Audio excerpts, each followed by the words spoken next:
বাংলাদেশে আসছেন তার নেতা কর্মীদের ক্ষমতার বলে নয়।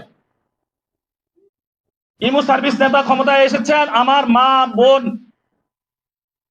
পরিবারের যে সদস্যরা শহীদ হয়েছেন তাদের রক্তের বিনিময়ে। তো সুতরাং আপনারা 24কে কুলুষিত করার চেষ্টা করবেন না। মনে রাখবেন হাসিনার মতো জায়ান্ট, যার প্রধান শক্তি ছিল আমেরিকা, যার প্রধান শক্তি ছিল ইসরায়েল, যার প্রধান শক্তি ছিল ইন্ডিয়া, তাদেরকে আমরা হটিয়ে দিয়েছি। আমরা অতি ক্ষুদ্র, আমরা আরো ক্ষুদ্র, আমরা ফিলিস্তিনের মতো। আমাদের জুলাই আন্দোলন যারা দেখেছেন চোখের সামনে, বলেন তো ঢিল ছাড়া আমাদের হাতে কোন অস্ত্র ছিল? ইট পাটকেল ছিল আমাদের অস্ত্র। আমরা গণতান্ত্রিক আন্দোলন করেছি ভাই। জুলাই যারা আন্দোলন মাঠে থেকে করেছেন, বলেন কেউ ন্যূনতম একটা পিস্তল হাতে নিয়েছেন, গুলি? কেউ রামদা, ছুরি, চাকু এগুলা নিয়ে আসছেন ভাই? আনে নাই। কি ছিল? ঢিল। এই ঢিলটা শুধু পৃথিবীতে আরেকটা দেশে পাবেন, সেটা হলো ফিলিস্তিন। আমরা ফিলিস্তিনের মতো মজলুম, এখনো মজলুম। আমরা বিএনপিকে বলি, আওয়ামী লীগকে যেভাবে হটিয়েছি আপনাদেরকে ওইভাবে হটাবো, যদি আপনারা আমাদের উপর আবার জালিমের শাসন বাস্তবায়ন করতে চান। আমরা আপনাদেরকে সতর্ক করছি।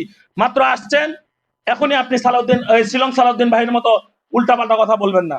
কখনো দেখি যে জুলাইয়ের পক্ষে কথা বলে, কখনো আবার জুলাইয়ের বিরুদ্ধে কথা বলে। এটা অবশ্য ওনার একক দোষ না, কারণ বাংলা মোটর থেকে যেভাবে প্রেশারাইজ করতেছে প্রতারক গুলো, উনি তখন ওনার রাজনৈতিক স্ট্যান্ড থেকে এটা করতে হচ্ছে।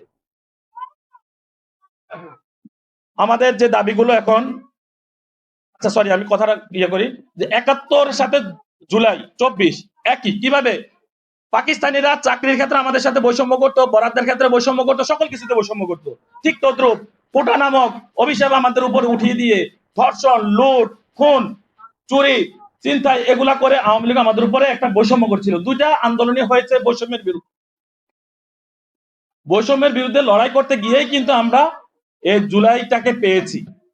সুতরাং জুলাই ও 71 এক। যারাই যারাই মনে রাখবেন 71 এবং জুলাইকে আলাদা করতে চাইবে, তারাই এই রাষ্ট্রের দুশ্মন, লাল সবুজের দুশ্মন। আমরা পাকিস্তানিও না, আমরা ভারতীয় না। দুঃখ লাগে আজকে বাংলাদেশের প্রধানমন্ত্রী ভারতের কাছে মুচলেখা দিয়ে আসতে হয়। সেই মুচলেখার প্রভাবে হয়তো তিনি আমার জুলাই শহীদ পরিবার আহতদেরকে আজকে পুনর্বাসন করতে কালক্ষেপণ করছেন। আমরাও কালক্ষেপণ করছি ওনার গতিবিধি। আমরা সর্বোচ্চ আর 1 মাস 15 দিন আমরা অপেক্ষা করব, এরপর আমরা রাস্তায় নামবো।